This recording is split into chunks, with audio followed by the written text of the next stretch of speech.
The Saudis had promised to lift the blockade of the Yemen port of Hodeidah 4 days ago, but it was only on Sunday that the first desperately needed food supplies were unloaded.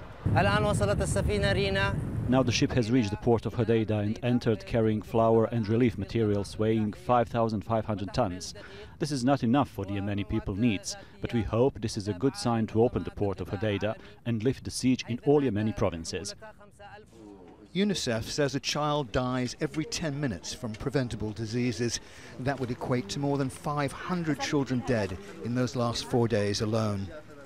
5,000 tons of flour was unloaded on Saturday, but it's just a trickle. Too little and far, far too late for the most vulnerable. Today, it is fair to say that Yemen is one of the worst places on earth to be a child. More than 11 million Yemeni children are today in acute need of humanitarian assistance. That's almost every single Yemeni boy and girl.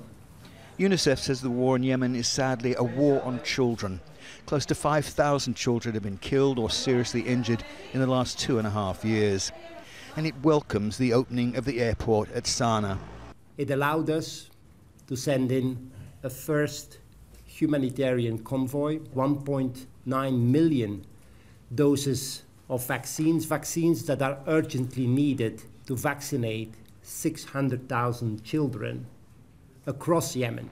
Since the Saudi-led coalition began fighting the Houthis in 2015, the country's basic infrastructure no longer exists. The blockade began on November 6th after Houthi rebels fired a ballistic missile into Saudi Arabia. The Saudi military said the blockade was imposed to stop weapons being smuggled into Yemen.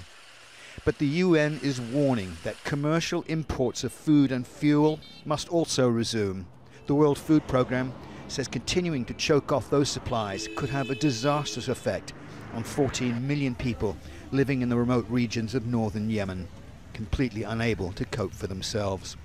Peter Sharp, Al Jazeera.